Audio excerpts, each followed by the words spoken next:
Zgadza się. Ukradłem. Ale tylko frajer by nie skorzystał. Trzeba było pilnować.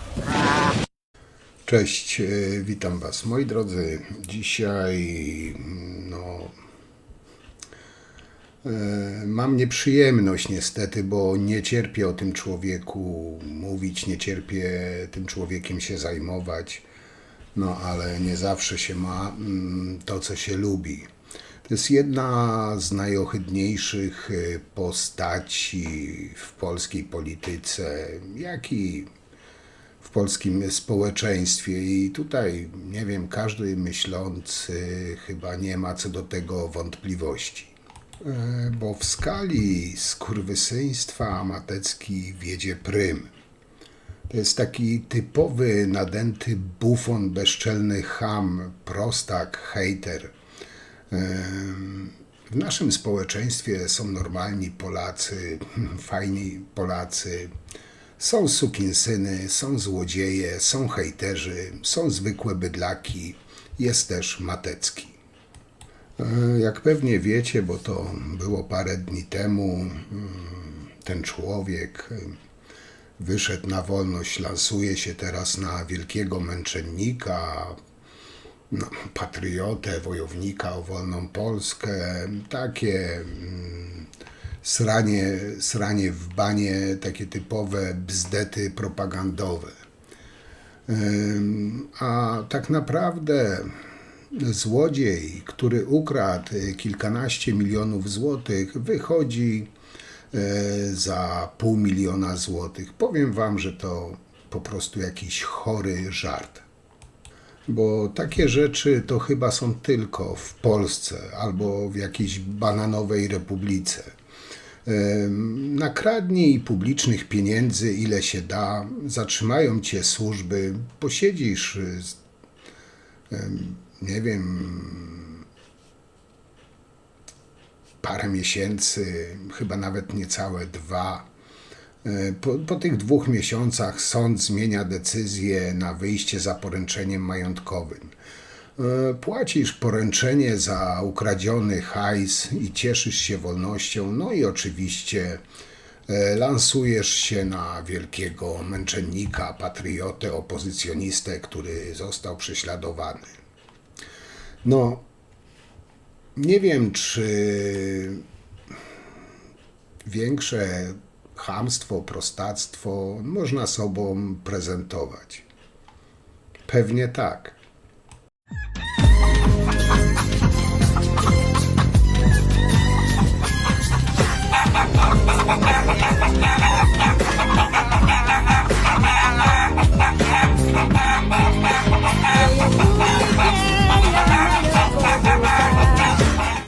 Powiem Wam tak, wysłuchałem tych całych wypocin Mateckiego sprzed aresztu w Radomiu i uświadomiłem sobie, jaki wielki błąd popełnił sąd, decydując o wyjściu za kaucją tego degenerata. I tu, żeby nie było Wam tak fajnie, tutaj w Sucharze Dnia wrzucę Wam całą wypowiedź jego, żebyście wiedzieli, bo pewnie część z Was to widziała, część nie, ale nie będę taki okrutny, nie wrzucę tego w środku filmiku, wrzucę to dla najbardziej wytrwałych w Sucharze Dnia, bo nie chcę się nad Wami aż tak znęcać.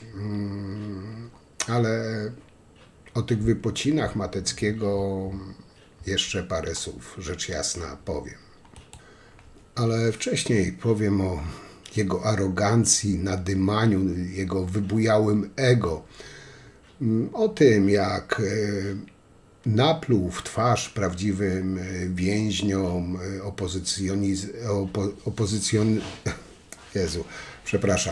prawdziwym więźniom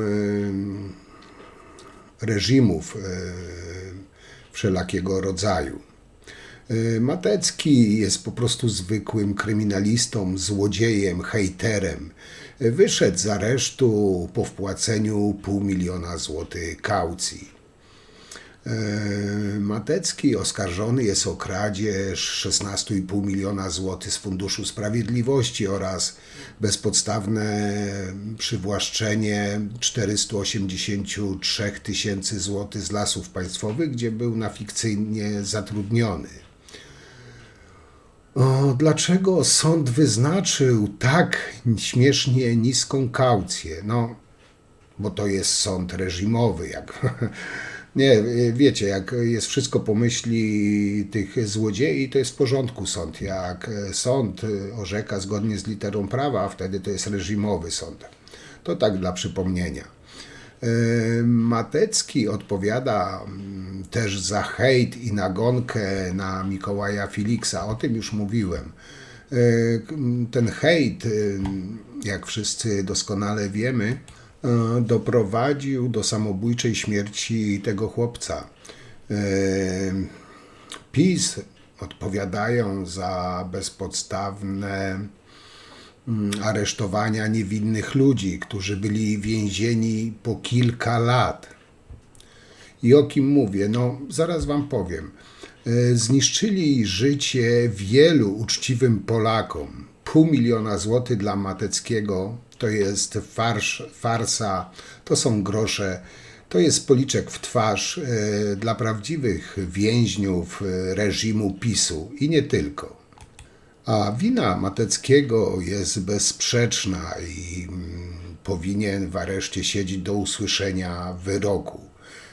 Matecki tak naprawdę już po wyjściu zaczął mataczyć. Jak usłyszycie z ust tego, ciężko mi to przechodzi przez gardło, ale powiem człowieka, powiedział: byłem więźniem politycznym, z powodu zemsty doprowadzono do śmierci Barbary Skrzypek i ojca Marcina Romanowskiego. Rozliczymy przestępców,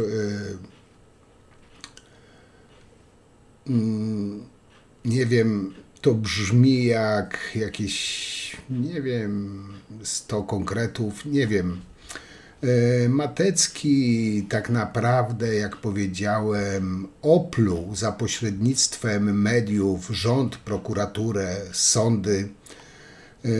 Przez ponad 20 minut wygłaszał swoje expose o swojej totalnej nienawiści, kłamał, uprawiał propagandę, wychwalał Ziobro, tańczył na trumnach Skrzypek i Romanowskiego, grał na emocjach związanych z aborcją, ubliżał wszystkim rozumnym widzom.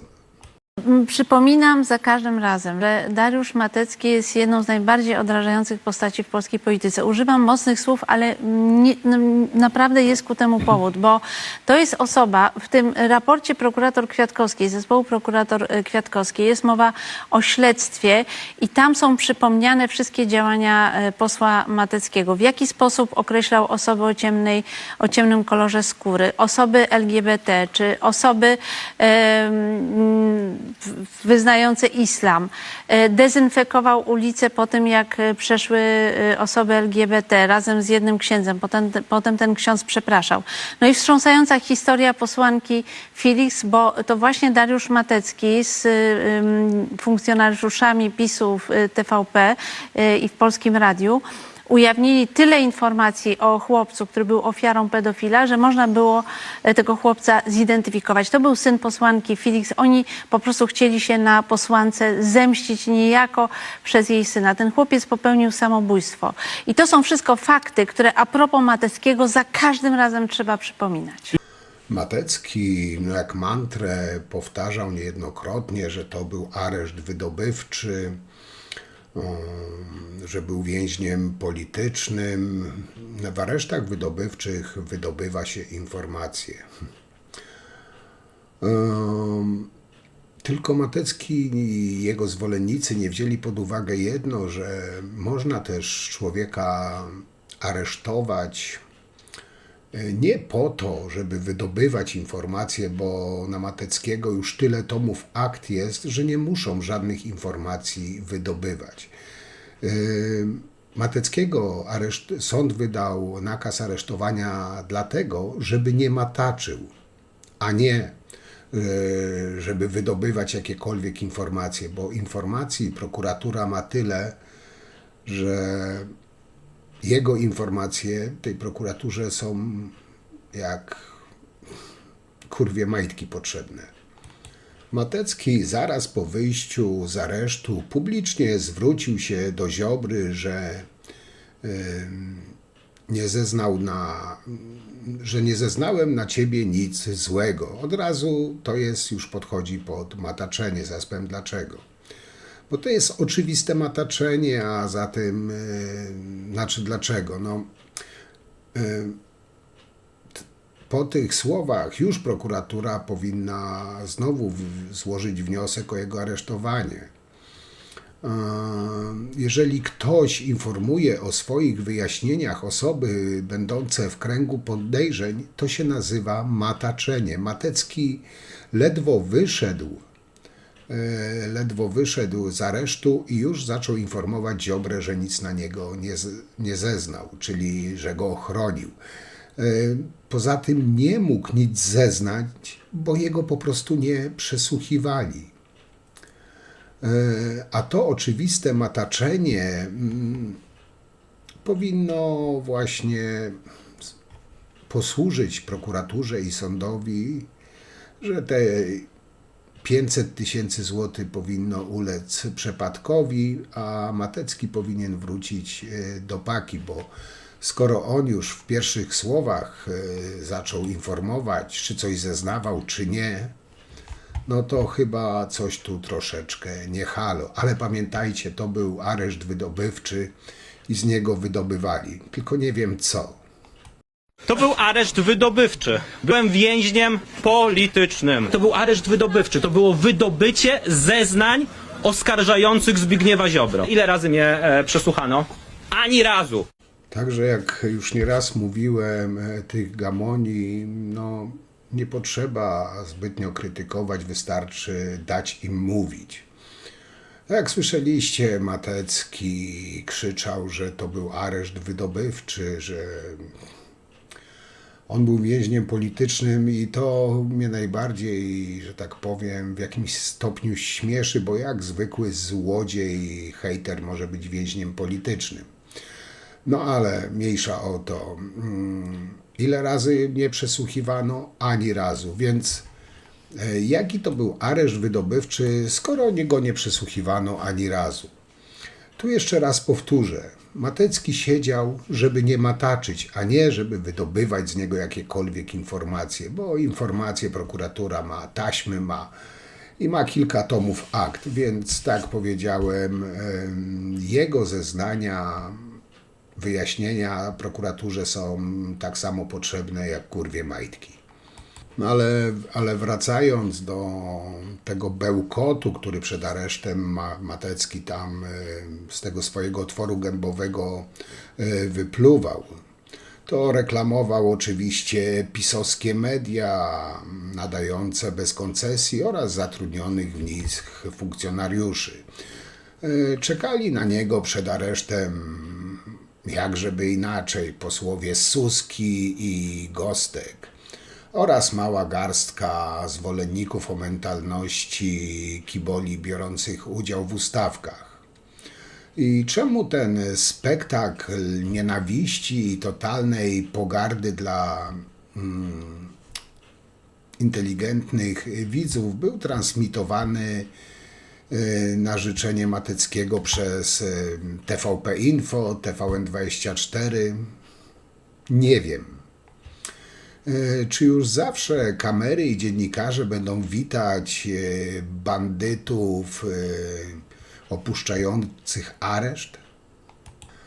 Według mnie w taki sposób media niszczą polskie społeczeństwo, pozwalając dopuszczać do głosu kłamców, populistów, przestępców, zdrajców, takich hejterów i takich bydlaków jak Matecki.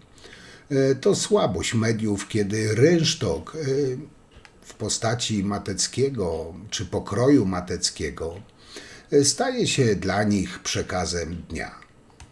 I nie wiem, jeśli się mylę, to mnie proszę poprawcie, ale według mnie normalna, Polska normalna, wolna, sprawiedliwa, chyba nigdy się nie ziści, kiedy przestępcy, kłamcy, populiści są, nie wiem, bezkarnymi autorytetami. I tutaj powiem wam, wstydzę się takiej Polski, to jest hiperbola oczywiście. Ale taka jest no, nasza historia, nasza mentalność. Polak i nauka to dwa bieguny przeciwstawne. Rzecz jasna, Matecki lansuje się na ofiarę, na wielkiego katolika, na pobożnego człowieka. No niemal mu tylko Aurolii brakuje, nie wiem, nominacji na papieża, bo się zrobił wakat. No, Matecki lansuje się na takiego pobożnego, który budzi się i zasypia z różańcem w ręku, który ma przepełnione serce miłością do bliźniego i całym tym boskim dekalogiem. Powiem tak, to, że wyciera sobie mordę Polską, Polakami, patriotyzmem, ma mordę wypchaną takimi frazesami pod publiczkę. Do tego też oczywiście bez żadnego zażenowania wykorzystuje religię, Boga, bo no kto mu zabroni? No ciemny lud wszystko kupi, jak to powiedział Kurski. Zawsze warto nakłaniać ludzi do modlitwy, szczególnie na różańcu. To jest różaniec, który dostałem od pani poseł Marii Kurowskiej z Ziemi Świętej Różaniec i przez cały ten areszt był ze mną i się na nim właśnie modliłem. To, że w ciągu tych 2 miesięcy, znaczy w ciągu 24 godzin Matecki 10 kilo schudł, że przejął po Ziobrze zaraźliwego raka, że chorował, że podupadł na zdrowiu, no o tym już wam nie muszę mówić, już wam to mówiłem, ale postanowiłem to skonfrontować z innym przypadkiem, bo tutaj pamiętajcie, Matecki był strasznie prześladowany przez bodnarowców i przez tego złego Tuska, przez tych złych prokuratorów, tych reżimowych sędziów, że biedny Matecki się pochorował, dostał tego zaraźliwego raka, wieźli go, mało tego, wyobraźcie sobie, że był do tego stopnia prześladowany, że mu nawet zrobili kolonoskopię. I zresztą, co ja będę mówił, no ten człowiek... Nie, tego się nie da skomentować, naprawdę. Posłuchajcie. Podczas badania kajdanki mi zdjęto dopiero kiedy lekarz powiedział, żeby mi zdjąć, przed badaniem, powiem kolonoskopia, no to nie ma co się wstydzić. I podczas tej kolonoskopii, kiedy byłem uśpiony, 4 funkcjonariuszy z długą bronią było w tym pomieszczeniu. Powiem wam, że no kuźwa jebany Nostradamus. Pod narkozą i wiedział, kto był, z jaką bronią, kiedy był, ile czasu siedział. Może miał piękne sny, no w końcu miał kolonoskopię, może mu się śniło, że to nie rurka w dupę, a może rurka z Ziobry tam wchodziła, nie wiem. Ale sam fakt, no kłamać też trzeba umieć. To, że on hejtuje, robi wodę z mózgu swoim, nie wiem, wyborcom, fanom, wciskając największy kit, no to okej, ale kuźwa, jak można pod narkozą wiedzieć, co kto był, co robił, gdzie stał, ilu stało. No absurd goni absurd, ale nie o tym. Tak wspomniałem wcześniej, Matecki zaraźliwego raka dostał, w ciągu doby schudł 10 kilo i te inne pierdoły. Oni tam wszyscy strasznie chorują i cierpią. I ja tak z dobrą godzinę posiedziałem w wujku Google i starałem się znaleźć informacje na temat, ile razy Sławek Nowak, ten od zegarka, W ciągu kilkunastomiesięcznego aresztu lądował w szpitalu. Nie znalazłem nic. A widać było, że podupadł na zdrowiu, było widać to gołym okiem. A te kacze, bobki, obciążając już i tak przeciążoną służbę zdrowia, wymyślają jakieś urojone choroby, żeby tylko uratować swoją własną dupę i lansować się na, nie wiem, męczenników. Dodam jeszcze, że Sławomir Nowak wyszedł po 9 miesiącach z aresztu, bez żadnego aktu oskarżenia. Po 7 miesiącach te bandziory Ziobry PiS pozwolili mu dopiero na telefon do żony. I teraz powiedzcie, co tu kurwa jest nie tak? Oni płaczą, że nie wiem, żona Kamińskiego termostatu od grzejnika nie umie odkręcić. Tutaj od łapów kary Morawieckiego, że dziecko biedne cierpi, że Mateckiego dziecko cierpi. Kuźwa, byli po parę tygodni, po miesiącu, po 2 w areszcie i wielkie tragedie rodzinne. Nowaka trzymali 9 miesięcy. Po 7 miesiącach pozwolono mu na telefon do żony dopiero. Więc kto tu ma białoruskie standardy? Kto tu ma białoruskie metody? Pisowcy mogą pieprzyć takie bzdury, ale tym swoim naiwnym planktonom, ale ktoś, kto potrafi połączyć kropki, na pewno czegoś takiego nie łyknie. Zresztą zobaczcie tutaj na tej fotografii. Więźniowie polityczni zarządów PiS i złodziej polityczny złapany i osadzony na 2 miesiące po 2 miesiącach katorgi w tym reżimowym więzieniu Tuska. Zobaczcie, jak wyglądają ludzie po areszcie wydobywczym PiS-u, a jak wygląda Tamenda Matecki.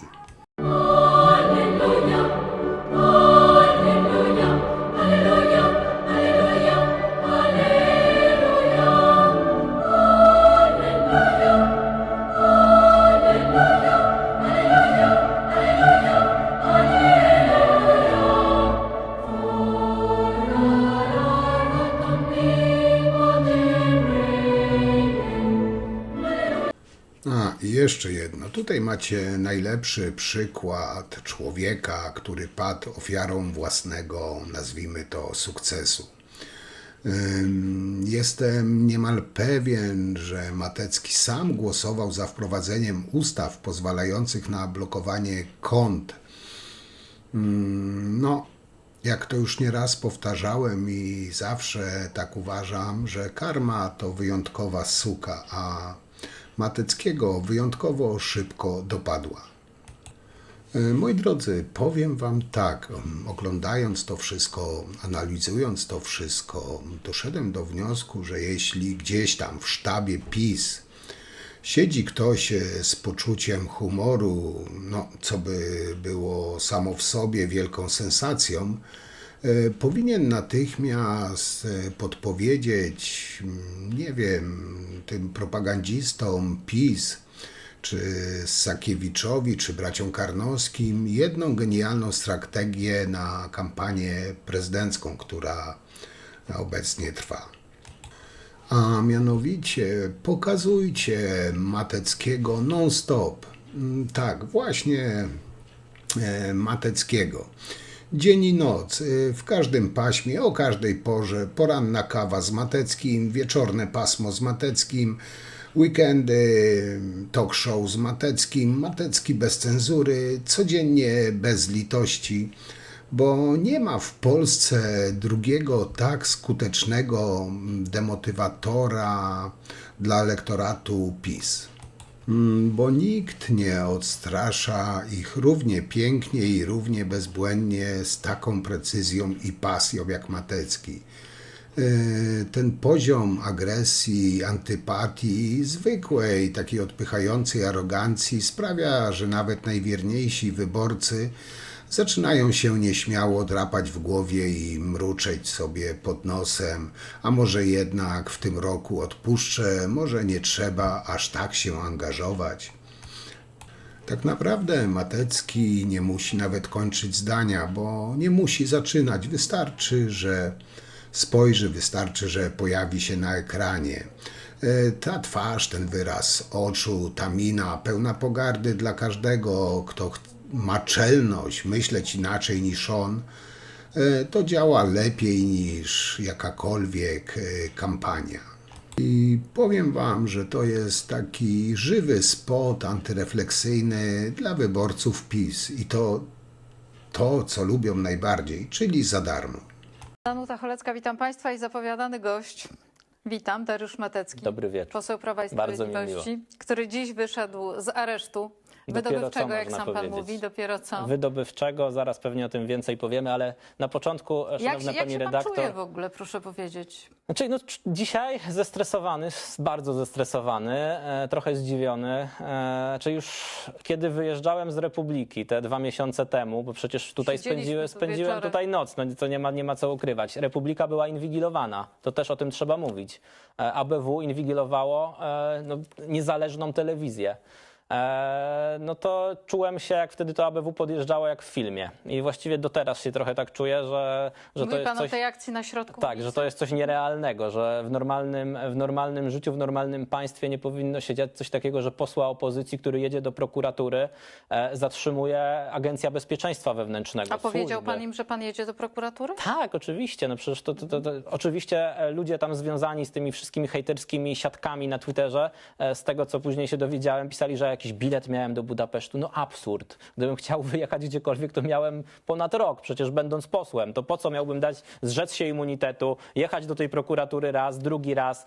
Będąc w Republice jeszcze pisaliśmy i adwokat, i ja pisaliśmy o tym, że jedziemy do prokuratury. No, byłem na trasie do prokuratury. Więc naprawdę to jest totalne odrealnienie. Ale pani redaktor, muszę powiedzieć te kilka słów podziękowania. I zaraz też będzie to podziękowanie dla Republiki, ale najpierw dla moich rodziców. Najwspanialszych ludzi na świecie, którzy się strasznie pewnie stresowali, którzy mieli horroru 2 miesiące. Naprawdę z całego serca pięknie dziękuję. I dziękuję też Telewizji Republika za to od samego początku Telewizja Republika, no można powiedzieć, że była ze mną. Kiedy w areszcie wywalczyłem sobie, żeby była ta Republika w areszcie, bo to jest też dość dziwne, bo był tam MUX 8, czy MUX, Tak. ta kablówka, no wiadomo, ta telewizja. Nie było Republiki i drugiej stacji w Polsce 24. Dlaczego? No, wszystkie inne kanały były. Dopiero po mojej interwencji pojawiły się te 2 kanały. I ksiądz, z którym rozmawiałem, też piękne podziękowania dla księdza kapelana z tego aresztu. Naprawdę wspaniały człowiek, który specjalnie dla mnie indywidualne msze organizował. To jest człowiek, który mnie nakłonił do tego, żeby modlić się za swoich wrogów. Za pana prokuratora, który mnie wsadził, za pana Giertycha, za pana Tuska i naprawdę to robiliśmy. Cudowny człowiek i naprawdę ten zakład karny w Radomiu, areszt śledczy ma cudownego kapelana. I ten ksiądz mi powiedział, że więźniowie mu mówią, że nagle się pojawiła Republika, kiedy ja przyjechałem, czyli oni celowo musieli wyłączyć Republikę i w Polsce 24. Dzisiaj stacja Republika i to, co zbudowane jest wokół tej gazety, wokół Gazety Polskiej, kluby Gazety Polskiej, to już nie są tylko media, pani redaktor. To jest potężne społeczeństwo obywatelskie, demokratyczne, podstawa tego demokratycznego społeczeństwa. I ja tutaj rozszerzyłbym to jeszcze właśnie na tą telewizję w Polsce 24, na telewizję Trwam, Radio Maryja, całą rodzinę Radia Maryja. I to też piękne podziękowania, też tutaj z Republiki, dla rodziny Radia Maryja, bo tam codziennie 20:20 na różańcu modlili się za mnie, ja się z nimi modliłem na tym różańcu, na wspaniałym różańcu, który już chyba pokazywałem wcześniej, Tak. ale pokażę go jeszcze raz, bo zawsze warto nakłaniać ludzi do modlitwy, szczególnie na różańcu. To jest różaniec, który dostałem od pani poseł Marii Kurowskiej z Ziemi Świętej różaniec i przez cały ten areszt był ze mną i się na nim właśnie modliłem. Też z tymi ludźmi, którzy przyjeżdżali pod ten areszt, bo to też było niesamowite. Tam ludzie Pan codziennie... wiedział, że ludzie tam są? No widziałem w Republice, oglądałem to często na żywo. Przyjeżdżali tam moi przyjaciele ze Szczecina, Tomek Zbirochowicz, radny powiatu stargardzkiego. Przyjeżdżali przyjaciele z Gryfina. Naprawdę bardzo wiele osób tam było i ja czuję ogromną wdzięczność w stosunku do każdej z tych osób. Dawało to siłę panu? Dawało potężną siłę. No i każde słowa, które pojawiały się też w Republice, dawały siły. No bo to, co robią dzisiaj z Polską, to jest po prostu barbarzyństwo. To, co próbują zrobić z Republiką. No bo Republika jest dzisiaj tą główną siłą demokratyczną. My temu społeczeństwu obywatelskiemu, prawdziwemu, nie takiemu jak Soros chce budować, tylko temu właśnie opartemu na patriotyzmie, na przywiązaniu do wartości, na religii katolickiej, klubom Gazety Polskiej, które też masę listów do mnie napisały, masę pocztówek do mnie wysłały. My jako politycy, jako Prawo i Sprawiedliwość, jako też Konfederacja, my temu społeczeństwu obywatelskiemu powinniśmy służyć. I to, co jest wytwarzane przez między innymi kluby Gazety Polskiej, to powinna być ta baza, na której my się powinniśmy opierać.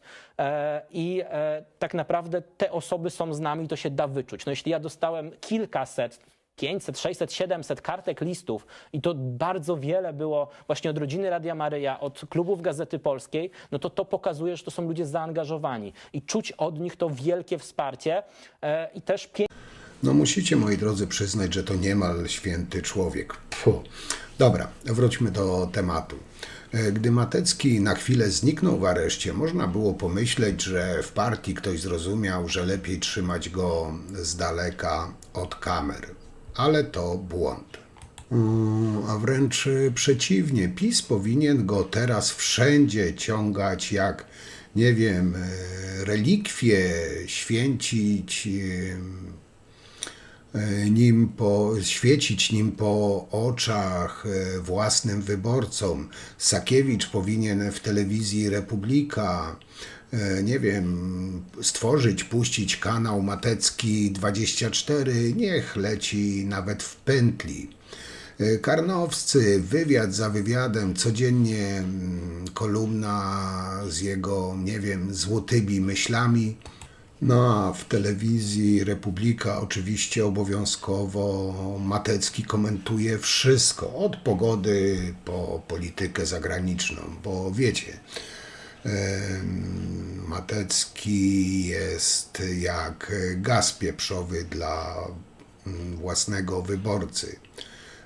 Wchodzisz do pokoju, a ludzie automatycznie szukają najbliższego wyjścia.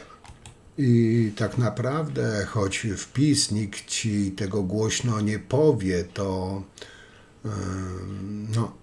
Matecki powinien dostać medal za zasługi dla demobilizacji prawicowego elektoratu. No wyobraźmy sobie tę strategię do końca.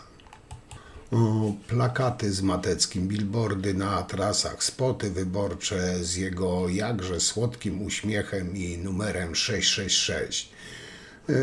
Ktoś myśli o głosowaniu? No już nie, wystarczy jeden rzut oka. No, wystarczy tylko powiedzieć: dziękujemy Ci, Darek. Więcej Mateckiego proszę, jak najwięcej. Nie, no teraz trochę tak uszczypliwie to robiłem, ale kończąc już, moi drodzy, jak to się mówi, jak świat światem, cham zawsze będzie chamem, na wieki wieków amen.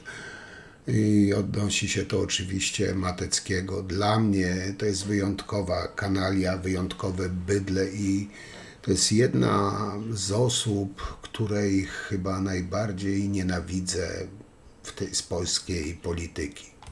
A sam Matecki jest żywym symbolem marnotrawienia środków publicznych i wykorzystywanych ich dla celów partyjnych.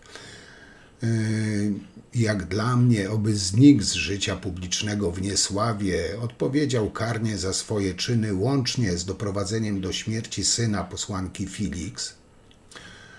I oby kara dla niego była jasnym sygnałem dla polityków wszystkich opcji, że nie wolno kraść, a państwo to nie jest prywatny folwark.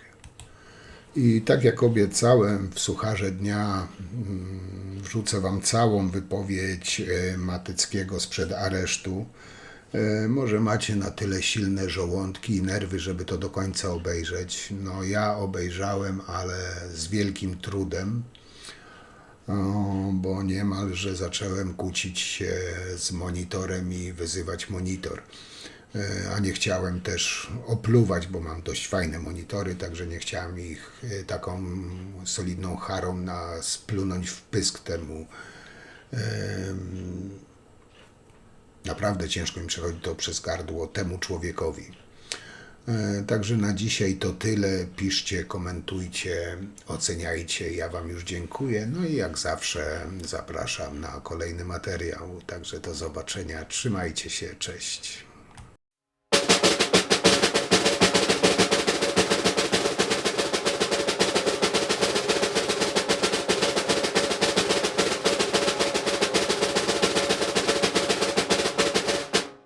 Tutaj byli przez te całe 2 miesiące. Między innymi, przejdę do tego zaraz, ale między innymi tej redaktorowi Szymonowi, który tutaj specjalnie w Wielkanoc do mnie przyjechał. Naprawdę pięknie dziękuję. Szkoda, że nie udało się tego koszyka dostarczyć. Szanowni Państwo, to co jest najważniejsze. To był areszt wydobywczy. Byłem więźniem politycznym. Sąd, w którym byli sędziowie z Justicji, uznał, że nie powinienem być w tym areszcie. Więc to chyba o czymś świadczy, to chyba coś pokazuje. I zanim przejdę do tych podziękowań i do tego, co było w tym areszcie, no to szanowni Państwo, to co jest chyba najważniejsze, z powodu tylko i wyłącznie politycznej zemsty doprowadzono do śmierci panią Barbarę Skrzypek. Z politycznej zemsty doprowadzono do śmierci ojca Marcina Romanowskiego, posła, którego nielegalnie zatrzymano. A ci ludzie, którzy nielegalnie zatrzymali posła Romanowskiego, mnie skierowali tutaj do aresztu. Ale co więcej, jesteśmy dzisiaj w Radomiu. W tym areszcie w czasach PRL-u przetrzymywani byli opozycjoniści. Śpiewał o nich pięknie Jan Krzysztof Kelus, chyba który tutaj niedaleko mieszka.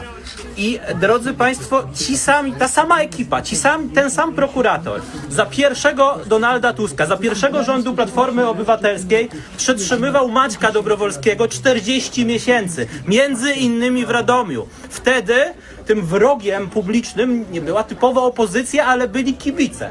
I niech kibice to pamiętają. Maciek Dobrowolski 40 miesięcy siedział w więzieniu, w areszcie przez tego samego prokuratora, który mnie umieścił w areszcie. Szanowni Państwo, trzeba pamiętać też o tym, że doprowadzono do śmierci... Przepraszam, stresuję się, bo to wiadomo, sytuacja...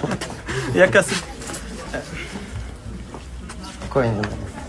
Żebym zawału nie dostał. Nie, spokojnie.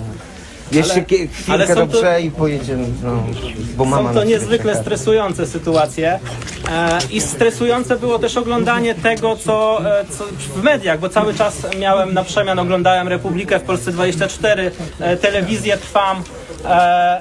To, co było dla mnie najstraszniejsze, to ja jestem twardym człowiekiem, mnie się nie da właściwie złamać, ale łzy ciekły mi po prostu ciurkiem, kiedy zobaczyłem informację o tym, że w Oleśnicy malutkie dziecko w 9. miesiącu życia, które chciało wyjść po prostu już na świat, chciało żyć, zostało zamordowane zastrzykiem w serce w publicznym szpitalu.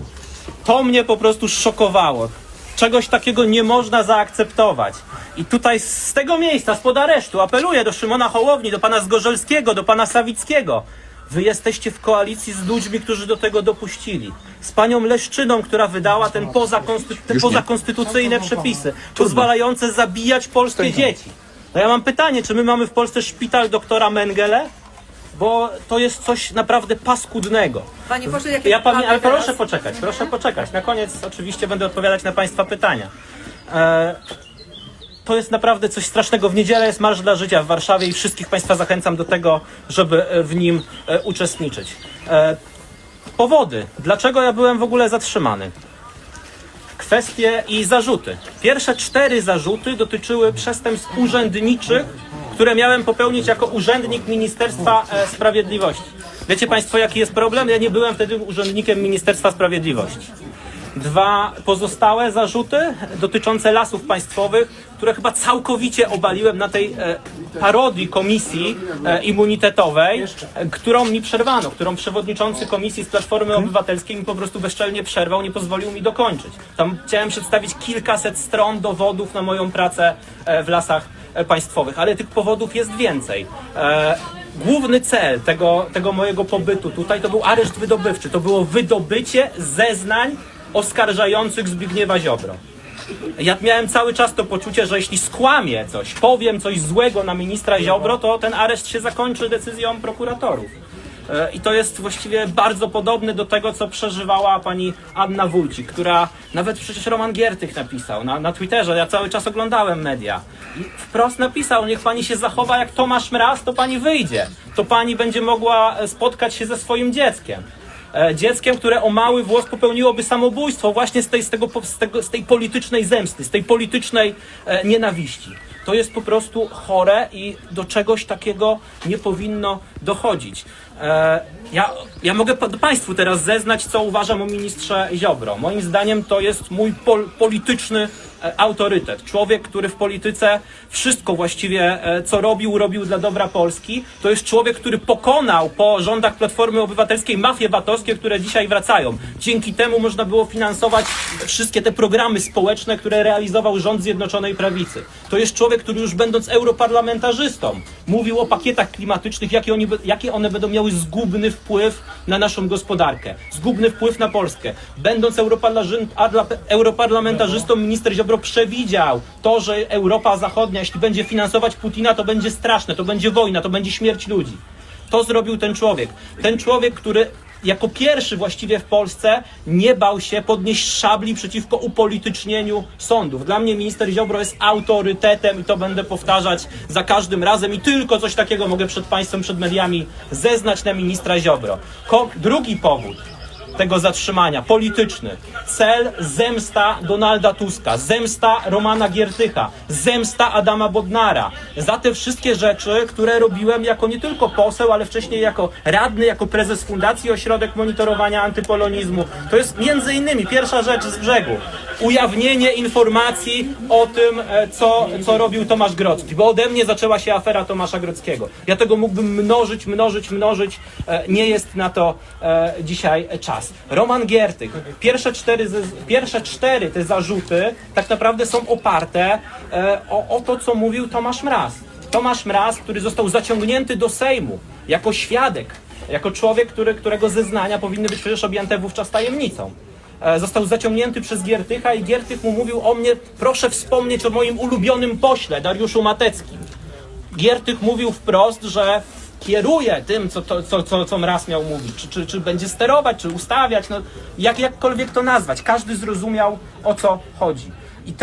I Mraz tak naprawdę jest osobą, której nie można w żaden sposób w tym zaufać.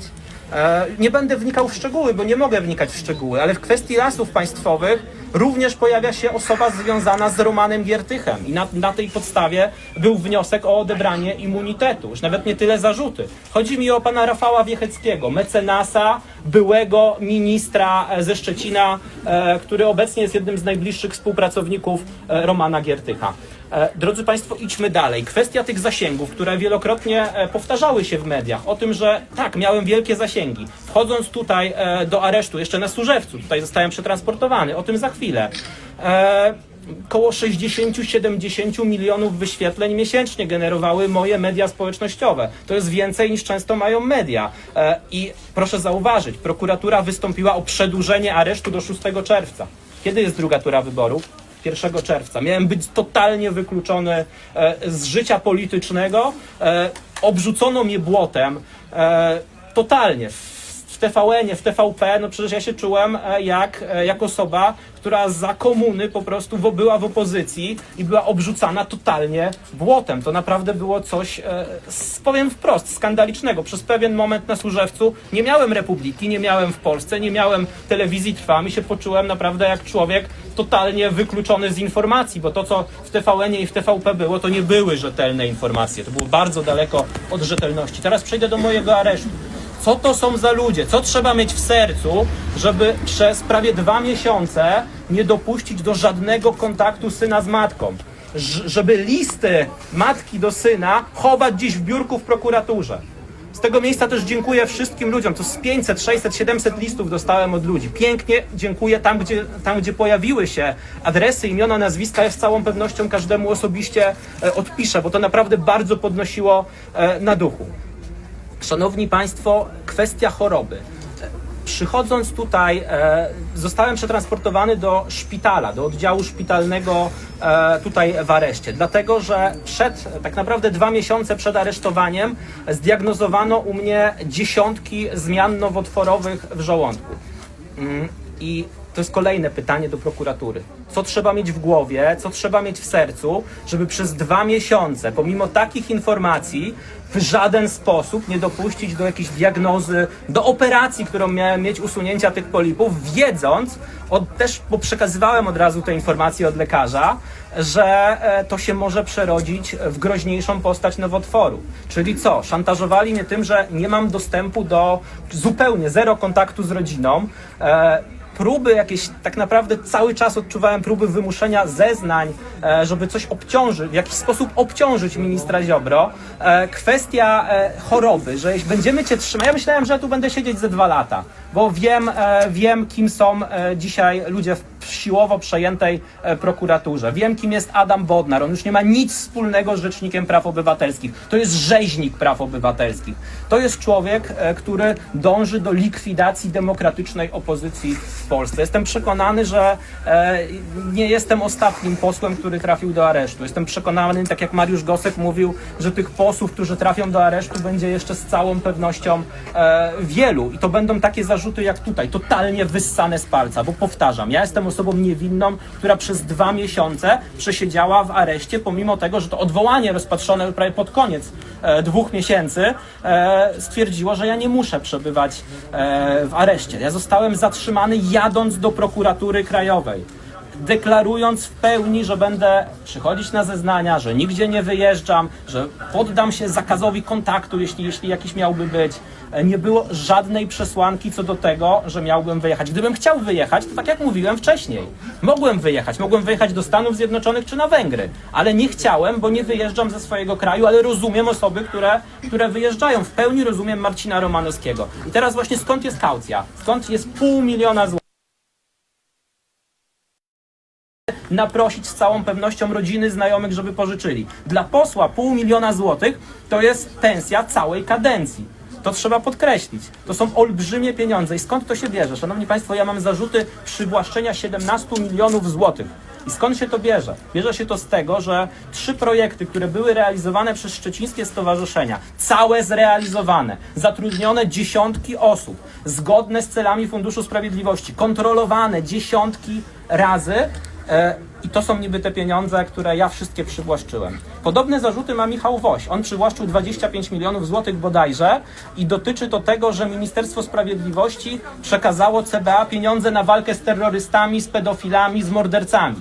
I on ma takie zarzuty. Marcin Romanowski miał bodajże zarzuty przywłaszczenia ponad 100 milionów złotych. No drodzy Państwo, oni to robią właśnie po to, żeby wymusić takie kwoty. Takie same kwoty, 400-500 tysięcy miały osoby, które prowadziły te stowarzyszenia. Fidei Defensor, Stowarzyszenie Przyjaciół Zdrowia. I ja mogę teraz powiedzieć wprost, ja jestem dumny, że współpracowałem ze Stowarzyszeniem Fidei Defensor. Ze stowarzyszeniem, które ścigało chrystianofobię, która się panoszy po Polsce, ale nie tylko po Polsce, bo po całym świecie zachodu. Teraz Donald Trump powołał specjalny zespół do ścigania chrystianofobii, nienawiści wobec chrześcijan. To jest realne, ale Adam Bodnar tego nie widzi. Panie pośle, czy Proszę mi nie przerywać, zaraz skończę, będę odpowiadać na Państwa pytania. Adam Bodnar tego nie widzi i atakuje wszystkie właściwie katolickie organizacje, które otrzymały dotacje z Funduszu Sprawiedliwości. Dlaczego tylko katolickie? No przecież inne organizacje na takich samych zasadach dostawały dotacje. Na takich samych zasadach dzisiaj Adam Bodnar przyznaje dotacje organizacjom, które dzisiaj z tego korzystają. Co mamy, jak przejmiemy władzę, mamy stawiać zarzuty wszystkim organizacjom, które otrzymały pieniądze od Rafała Trzaskowskiego, 40 milionów złotych dla organizacji LGBT. Każda jedna z tych organizacji ma dostać zarzuty za to, że rzekomo było coś ustawione. To jest nienormalne. Do czegoś takiego nie powinno dochodzić. I te osoby, które Fidei Defensor ścigało między innymi za dewastowanie kościołów, dzisiaj stają się specjalistami w Ministerstwie Sprawiedliwości od ścigania opozycji za ściganie aktywistów. No, jeśli ktoś dewastował kościoły, jeśli ktoś chwalił się tym, że dokonano, że jest za tym, żeby można było aborcję dokonać do 9 miesiąca, no to co to są za ludzie? Drodzy Państwo, to nie są ludzie, którzy powinni przekroczyć próg Ministerstwa Sprawiedliwości. Bo przypomnę, Stowarzyszenie Fidei Defensor między innymi wniosło oskarżenie publiczne w sprawie organizacji aborcyjny Dream Team. To jest ta organizacja, która chwaliła się. To nie jest pierwsze dziecko. Felek to nie jest pierwsze dziecko, które zostało zabite w 9 miesiącu ciąży. Aborcyjny Dream Team już wcześniej chwalił się, że zabito dziecko w 9 miesiącu ciąży. My złożyliśmy na nich zawiadomienie. Współpracując, moja fundacja współpracowała z tym stowarzyszeniem i jestem z tego dumny. Podkreślam. Drodzy Państwo, teraz chciałbym przejść do krótkich naprawdę podziękowań, bo jest za co dziękować. Już mówiłem tutaj, wielkie podziękowania dla pana Goska, ale podziękowania wielkie dla całego klubu parlamentarnego Prawo i Sprawiedliwość, dla wszystkich posłów, którzy tutaj przyjeżdżali. Dla posła Mariusza Kamińskiego również, który też tutaj w tym samym szpitalu, w tej samej celi nawet przebywał.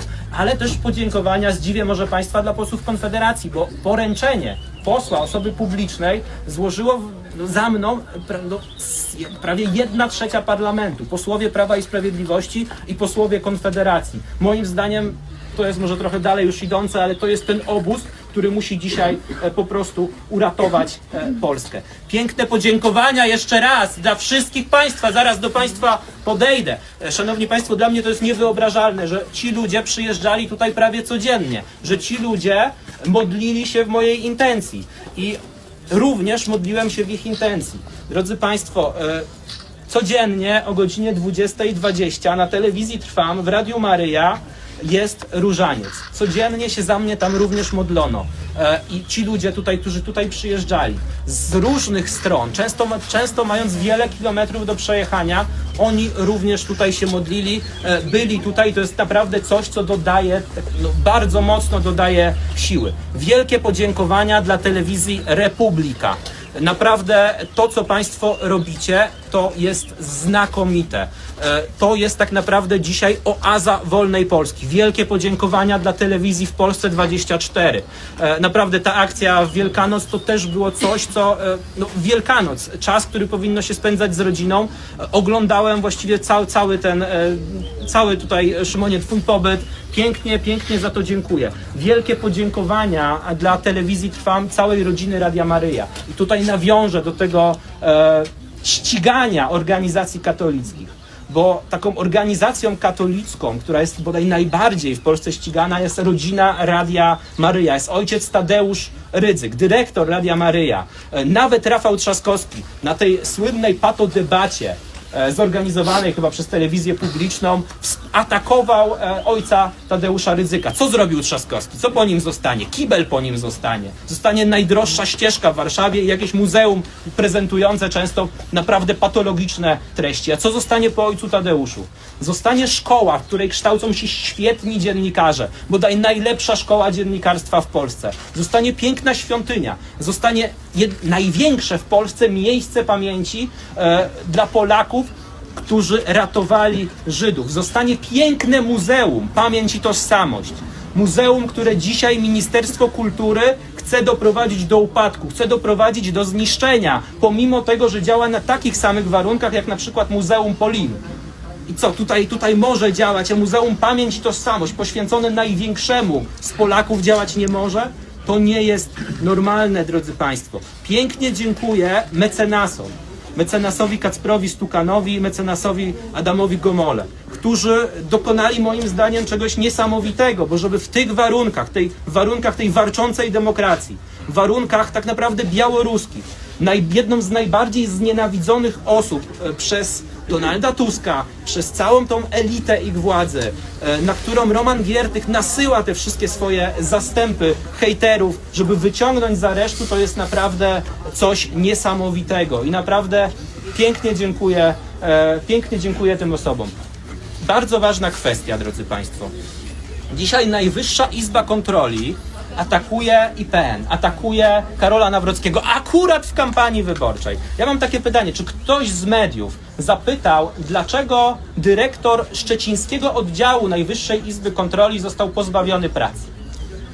Z tego, co przynajmniej niektóre media podawały, został wyrzucony z pracy, ponieważ nie spełnił zadania. Zadanie polegało na tym, żeby skontrolował Stowarzyszenia Fidei Defensor, Stowarzyszenie Przyjaciół Zdrowia i znalazł haki na Mateckiego. Najwyższa Izba Kontroli ma dzisiaj się zajmować znajdowaniem haków na posłów opozycji. Nie udało się podobno. Nie udało się. Proszę, TVN. Ja wiem, że Ja pan się odpowiem pani. denerwuje, pani z Odpowiem TVN-u, pani, pani- oczywiście. Pani, Zaraz pogratuluję też TVN-owi. To co żeście zrobili? Drodzy Państwo, proszę zapytać Najwyższej Izby Kontroli, dlaczego zwolniono tego człowieka. Ja bym I chciała gdzie pana są. zapytać, Ale za chwilę pani- mnie pani zapyta. Ale proszę, bo niech się Dlaczego? pani nie denerwuje, pani Dlaczego? Dlaczego nie ma publicznie opublikowanych opublikowanych tych raportów dotyczących tych dwóch stowarzyszeń? Bo w tych zarzutach, to ja nie mówię o samych, nie będę nawet mówić o samych tych zarzutach, które były. Mówię o wniosku o uchylenie immunitetu, który był publicznie dostępny. No przecież tam były tylko informacje od pana prokuratora, który no tak naprawdę jest bardzo upolityczniony. Nie ukrywajmy. No, jeśli ktoś chodzi na wiece partyjne, jeśli ktoś udostępnia Rafała Trzaskowskiego i stawia zarzuty posłom opozycji, no to jest upartyjniony. Tam często pada, że coś było przepłacone, że jakaś umowa była fikcyjna. Proszę mi pokazać opinię biegłych. Proszę mi pokazać opinię Najwyższej Izby Kontroli, co tam było przepłacone. Bo tam wszystko, krok po kroku było realizowane, kontrolowane wielokrotnie przez Ministerstwo Sprawiedliwości.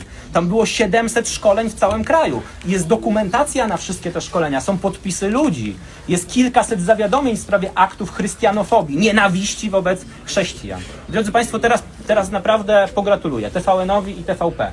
Szanowni Państwo, myślałem, że to jest niemożliwe, ale przeskoczyliście tę półkę, którą w Polsce, na którą wchodził Jerzy Urban w czasie stanu wojennego. To opluwanie Solidarności, opluwanie błogosławionego księdza Popiełuszki, wy wskoczyliście naprawdę na wyższy level. Trudno o to, ale wy to zrobiliście. I naprawdę Panie to pośle, jest skoro jednak, są to jest tutaj jednak media. jakieś osiągnięcie. Proszę poczekać jeszcze sekundkę. Drodzy Państwo, no najważniejsze, siedziałem tutaj 2 miesiące, ile razy mnie przesłuchano? Ani razu. Po co tutaj siedziałem? To te naciski jak wyglądały, panie pośle? Sekundkę, ale Sekundkę, bardzo zaraz proszę. pani Sekundkę odpowie. pytania, No bo to jest jakby się wiąże Ja wiem, wszystko, ale żeby nam sekundkę, nie ale zginęło. niech pan poseł się Zaraz wypowie i pytania. kończę już ostatnie Jasne. dosłownie Pytania zdanie. a Drodzy propos Państwo, wypowiedzi pana posła.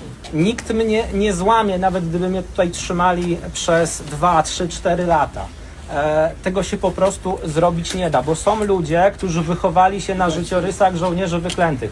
Tych żołnierzy wyklętych, których podobno Rafał Trzaskowski stwierdził, że oni nie są wpisani w polski kod kulturowy, jakiś polski kod genetyczny. Drodzy Państwo, no to jest coś absurdalnego. Ludzie, którzy walczyli o wolną, niepodległą Polskę, którzy byli zabijani, wydzierano im paznokcie, mordowani w najgorszych warunkach, ciała wyrzucane na śmietnik, nie wpisywali się w polski kod kulturowy. To kto się wpisywał? Armia Ludowa, która ma ulicę dzisiaj w Warszawie, panie Rafale, ona się wpisuje w polski kod kulturowy?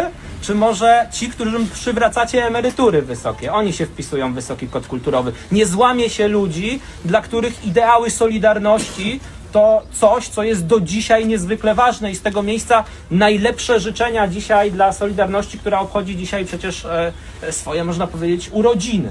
Dla tej prawdziwej Solidarności, nie dla tej Solidarności, która poszła na współpracę z komunistami, stawiała grubą kreskę. Jeśli dla kogoś takie postaci jak ksiądz Popiełuszko są najważniejszymi postaciami w życiu i autorytetami, to takiej osoby nie da się złamać. Jestem przekonany, że nie da się bodnarowcom złamać żadnego z posłów Prawa i Sprawiedliwości.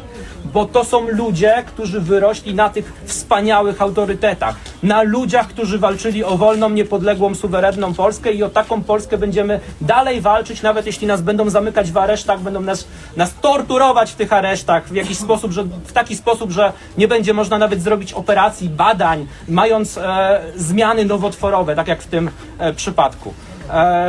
Drodzy Państwo, to co mogę powiedzieć na końcu, to co mówiłem, kiedy mnie zamykali. Czołem wielkiej Polsce, bo Polska może być naprawdę wielka, kiedy nie będzie miała u władzy ludzi, którzy nawet obrodność chcą oddawać Niemcom. Będzie wielka, kiedy będzie się kłaniać przed krzyżem Chrystusowym, a nie przed niemieckim kanclerzem. Jeśli mają Państwo jakieś pytania, to chętnie odpowiem. Panie pośle, Pani- bo sąd w Pani środę redaktor, tylko zdecydował. ustalmy, Pani Sąd pośle, w że środę jedna, ale Pan sekundkę. rzecznik. Jedna redakcja, jedno pytanie i zachęcam do oglądania telewizji Republika, w Polsce 24 telewizji Trwam. Tam widzowie TVN-u dowiedzą się prawdy, ale proszę Ja w niech Pani imieniu stacji trochę TVN24, pokłamcie też bo trochę. Pan tutaj zarzucał, że media nie pytają, więc skoro jest okazja... Te media nie mogą pytać, Pani redaktor. Sąd Te media w nie środę mogą pytać. stwierdził, że nadal istnieje duże prawdopodobieństwo popełnionych Jeżeli zarzucanych mogę, Panu bo ja czynów.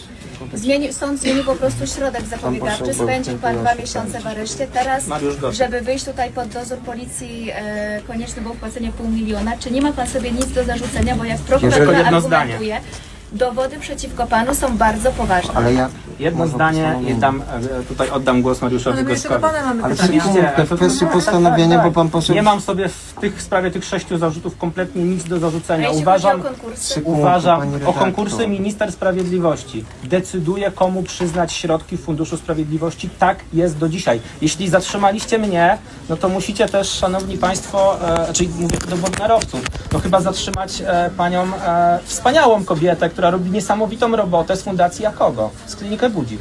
Bo dostała pieniądze na dokładnie takich samych zasadach. No i co, pan Adam Bodnar wejdzie teraz do tej kliniki i będzie dzieci wyrzucać z łóżek? Bo już strażaków, ludzi, którzy... Rozwinę trochę tę wypowiedź, pani redaktor. Ludzi, którzy ratują życie, również na drogach, w wypadkach, w przypadku podpaleń. Oni są dzisiaj prześladowani. Również dlatego, że dostali pieniądze z Funduszu Sprawiedliwości. Z tego Funduszu Sprawiedliwości, dzięki któremu dzisiaj można było uratować Park Narodowy. I rozwinę jeszcze, szanowna pani redaktor, bo zapomniałem o tym powiedzieć, kiedy mówiłem o lasach państwowych. To, co ja robiłem w Lasach Państwowych, mówi Pani, że zarzuty są bardzo poważne. Ja w tych Lasach Państwowych mówię, że ja, walczyłem... prokuratura tak uważa, Oczywiście sąd. już nie są, tak nie Nie, uważam. ale jeszcze raz Poczekaj, wyjaśnię Mariusz. postanowienie. Kwestia Lasów Państwowych. Co ja robiłem w tych Lasach Państwowych poza tym, co pokazałem na dokumentach rzeczywistych? Korespondencję, najróżniejszą korespondencję, najróżniejsze ślady mojej aktywności. Walczyłem o to, żeby lasy były polskie. Walczyłem o to, żeby dalej, tak jak za rządów Zjednoczonej Prawicy, bo Donald Tusk mówił, że my upolityczniliśmy lasy, kiedy suwerenna, solidarna Polska tymi lasami zarządzała w jakiś sposób poprzez ministra. Drodzy Państwo, my generowaliśmy najwyższe zyski dla lasów państwowych, jednocześnie najbardziej w historii zwiększając zalesienie w lasach państwowych. Historii i zwiększając obszar lasów państwowych. Pomimo tego znajdywaliśmy pieniądze na to, żeby wspierać lokalne społeczności, budować drogi, wspierać inicjatywy patriotyczne, wspierać remonty nawet. Na to były pieniądze. Dzisiaj doszli do władzy w lasach państwowych ludzie, z którymi ja walczyłem wówczas. Często ekoszaleńcy.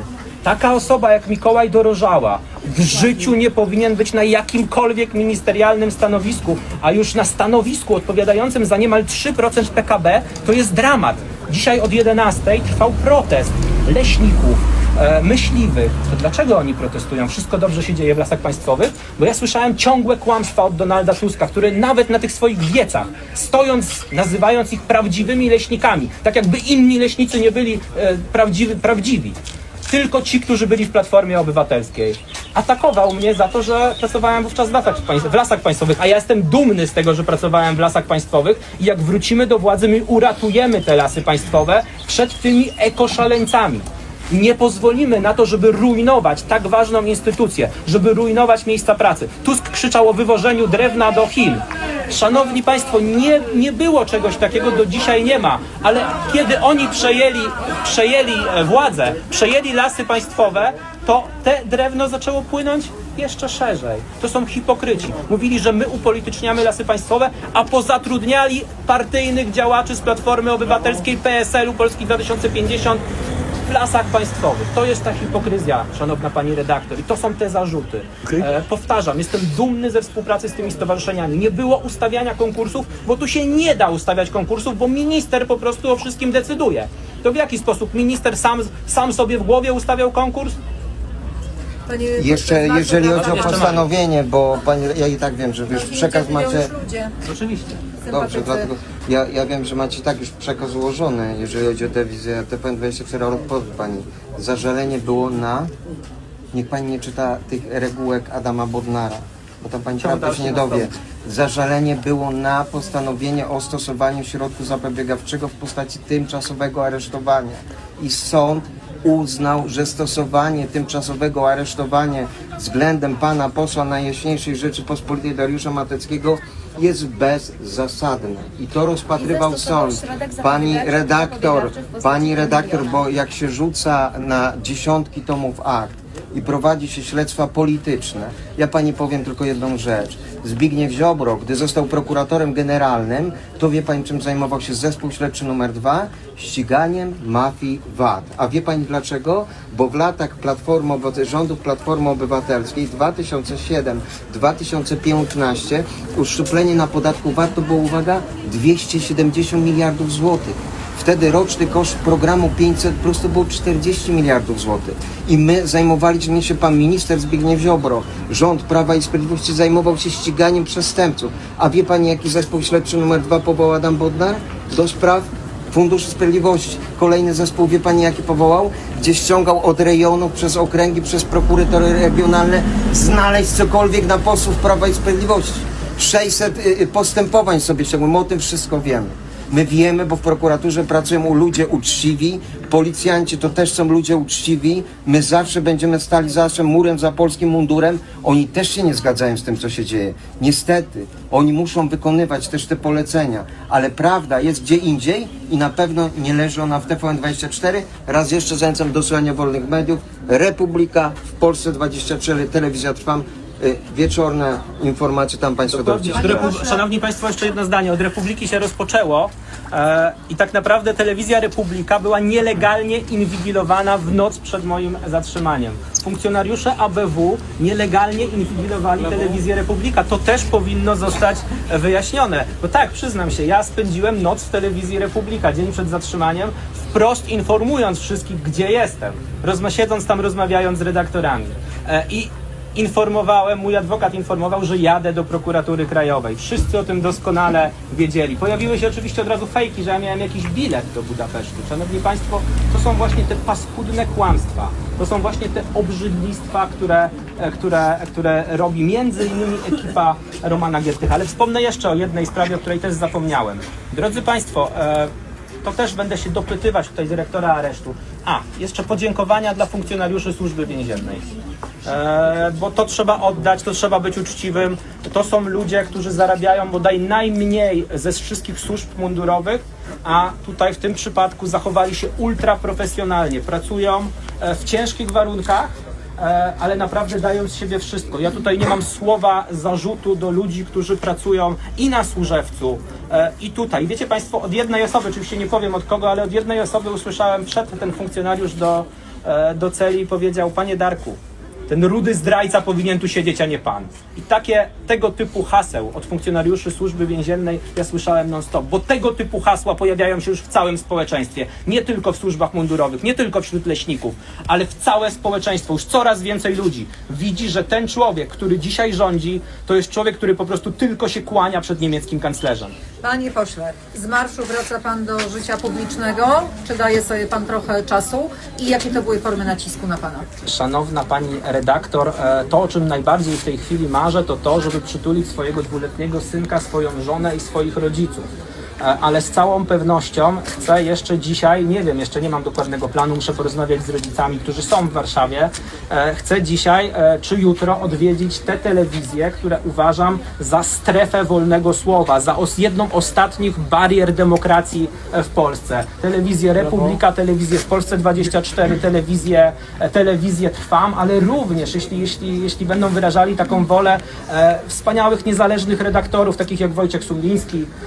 Naprawdę są media na YouTubie dzisiaj, których nie da się zamknąć, którzy są ludzie z różnych środowisk, podkreślam, bo przecież Wojciech Sumliński to nie jest środowisko Prawa i Sprawiedliwości, to jest środowisko, można powiedzieć, że dość odległe od Prawa i Sprawiedliwości w bardzo wielu kwestiach, ale te media, które mówią o kwestiach migrantów, media też związane z Konfederacją, to są media, które tak naprawdę dzisiaj powodują to, że jest jeszcze jakaś nadzieja na to, że Polska będzie demokratycznym krajem. I tych ludzi, którzy tworzą na YouTubie, próbowaliście odebrać, czy próbujecie dalej odebrać koncesję Republice i telewizji w Polsce. No to jest coś, co w normalnym, demokratycznym kraju nie powinno mieć miejsca. Pobiliście dziennikarzy przed debatą Trzaskowskiego. Pobito dziennikarza, który ze mną wtedy jechał samochodem do prokuratury. Rzucono nim jak kamieniem jakimś. To byli ludzie chyba z tej samej firmy, co do TVP wchodzili? Cerber. Dokładnie. No to pytanie, no to co to ma być? Do takich scen nie powinno dochodzić. W Polsce i Republika nie są wpuszczane na konferencje. Szanowna pani redaktor, tak naprawdę to nie jest demokracja. A co do nacisków, to ja nie mogę o tym powiedzieć, no bo to jest tajemnica śledztwa. Jeżeli nie ma więcej pytań, czekają. Tak. To ja tutaj chcę podejść do państwa. Pytanie, tak? To jeszcze pani. Jak wyglądały warunki?